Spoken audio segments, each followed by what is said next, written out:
बिस्मिल्लाहिर्रहमानिर्रहीम, अस्सलाम वालेकुम। मैं हूं गुलफाम चौधरी। आप देख रहे हैं मेरा फेसबुक पेज और यूट्यूब चैनल। पाकिस्तान की इस बदलती सियासी सूरत हाल जिसने पूरी कौम को एक तजस्सुस में डाल रखा है और पूरी कौम ये सोच रही है कि आने वाले दिन पाकिस्तान की सियासत में किस तरह के होंगे और आने वाले दिनों में इमरान खान साहब के हवाले से क्या खबरें हैं, इस पर अहम तरीन तजिया दिया है डॉक्टर शहबाज गिल साहब ने। आइए पहले उनको सुनते हैं, फिर उस पर बात करते हैं। खबर यह है कि आपके फॉर्म 47 के वजीर आजम शहबाज शरीफ और उनकी काबीना ने एक फैसला किया है कि पाकिस्तान की शहरियत लेने के लिए आपको 5 साल पाकिस्तान में रहना पड़ेगा। अमूमी तौर पर तो यह फैसला उन लोगों के लिए लगता है जो पाकिस्तान के अंदर किसी मर्द या खातून से शादी करते हैं और फिर पाकिस्तान की नेशनैलिटी चाहते हैं। अफगानिस्तान से और बहुत सारे मुल्कों से लोग शादियां करके पाकिस्तान की शहरियत लेते हैं। लेकिन अब जो मौजूदा हालात हैं उसमें पाकिस्तान के निज़ाम ने, मतलब कि पाकिस्तान के चौधरी निज़ामुद्दीन ने ऐसे हालात पैदा कर दिए हैं जिसमें बहुत सारे ऐसे पाकिस्तानी जो पाकिस्तान में पैदा हुए, बड़े हुए और बाय बर्थ उनका राइट है पाकिस्तान की नेशनैलिटी पर, उनके पासपोर्ट, शनाख्ती कार्ड सब कुछ ही कैंसिल कर दिया है। मतलब उनकी नेशनैलिटी से जुड़े हुए तमाम लवाजमात जो थे वो कैंसिल कर दिए हुए हैं। मैं आपके सामने बैठा हूं, साबिर शाकिर हैं, मोहित पीरजादा हैं और भी बहुत सारे दोस्त हैं जिनके साथ ये सब कुछ किया गया है।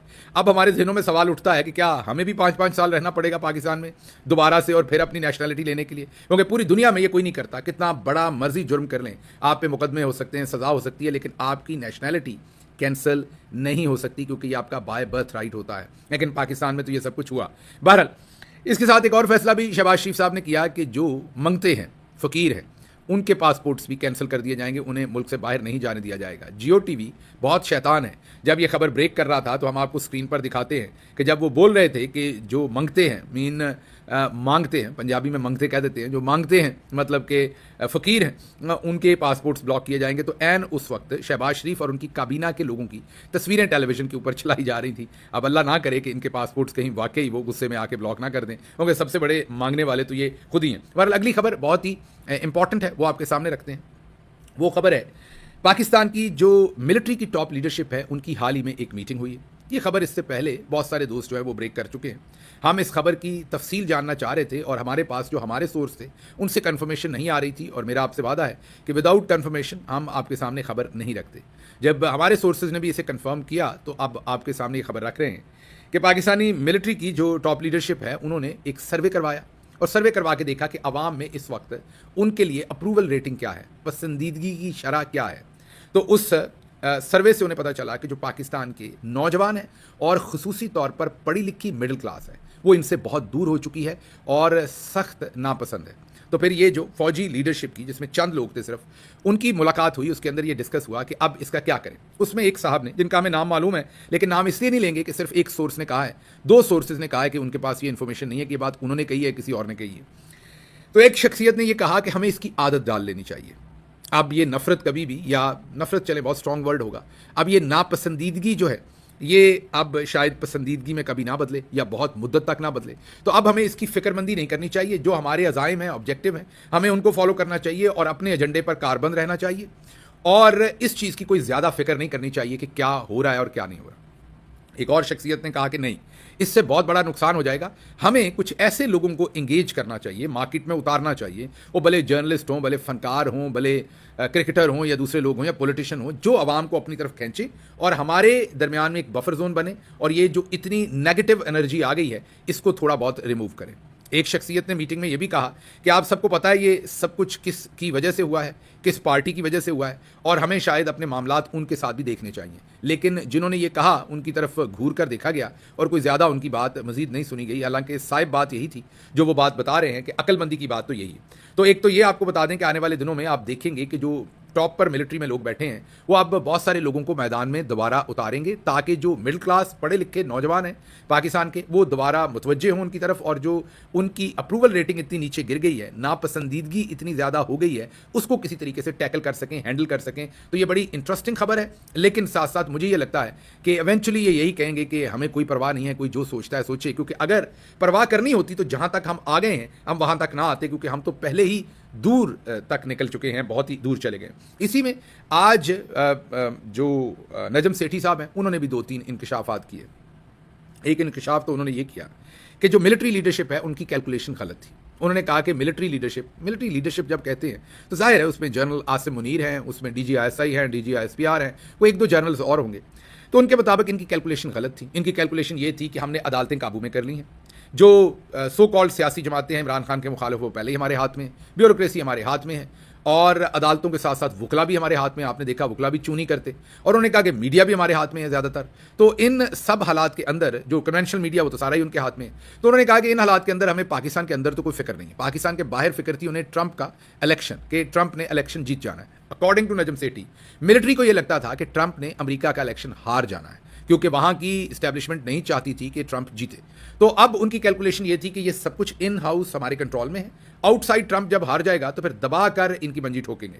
मीन जिन जिन की ठोकनी है पाकिस्तान में, वो अपने सियासी मुखालफिन समझते हैं, क्योंकि DGISPR की जो कल की प्रेस कॉन्फ्रेंस थी उसके बाद तो आप यही कह सकते हैं कि वो एक सियासी जमात के तौर पर ही अपने आप को रखते हैं। तो ये उन्होंने, नजम सेठी ने कहा कि इनका प्लान था। उन्होंने कहा अब प्लान खराब इस वजह से हो गया कि सदर ट्रंप जीत गए, और सिर्फ जीते ही नहीं, भरपूर जीते, बड़े ताकतवर होकर जीते, और जीतने के बाद उनकी जो एडमिनिस्ट्रेशन में लोग हैं वो अब खुलकर इनके लत्ते ले रहे हैं, और इनको अब हाथ पांव फूल गए कि अब करें तो क्या करें। अब इन्होंने पहले कोशिश की कि बिलावल जरदारी साहब को लॉन्च करें और उनके थ्रू चीज़ें कंट्रोल करें, क्योंकि इनको लगता है कि वो ज़्यादा इफेक्टिव होंगे रिचर्ड ग्रैनल और दूसरे लोगों के ऊपर।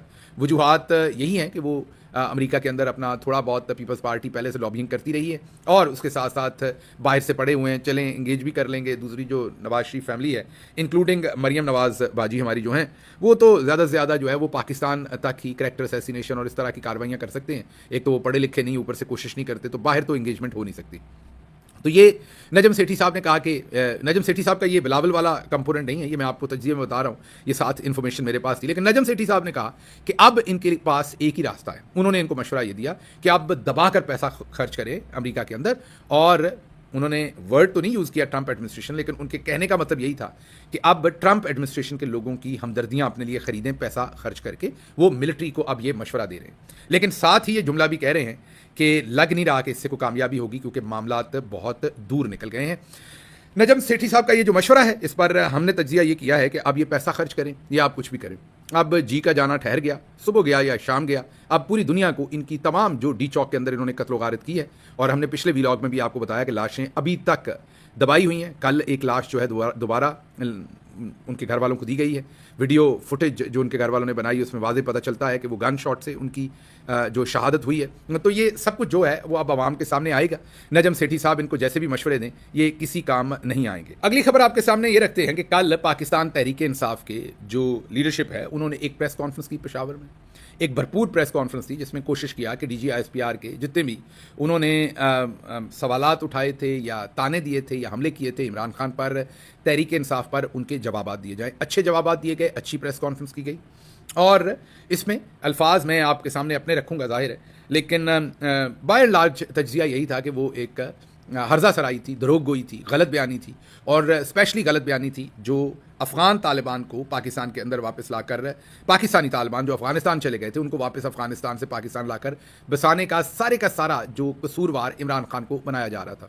अब हामिद मीर साहब ने भी इस पर खुल के बात कह दी है, और उन्होंने बल्कि ये सवाल पूछा है कि अगर ये जिम्मेदारी इमरान खान की थी तो इमरान खान की हुकूमत तो अप्रैल 9। जी बिल्कुल, जिस तरह से आपने सुना, डॉक्टर शहबाज गिल साहब ने इस पर डिटेल से बताया कि इस वक्त पाकिस्तान तहरीक इंसाफ के हवाले से क्या अपडेट्स हैं, इमरान खान साहब के केसेस के हवाले से क्या अपडेट्स हैं, और पाकिस्तान की सियासी सूरत हाल में सियासी जमातों का क्या किरदार है, कौन कहाँ पर खड़ा है। और ये सुनने के बाद यकीनी तौर पर जो पाकिस्तान का सियासी सिनेरियो है वो वाज़ेह हो जाता है, और लगता यह है कि आने वाले दिन पाकिस्तान की सियासत में बड़े अहम तरीन साबित होने जा रहे हैं, और आने वाले दिनों में बहुत बड़ी तब्दीलियाँ मुतवक्के हैं। अल्लाह पाक वतन अजीज़ का हामी और नासिर हो। पाकिस्तान जिंदाबाद।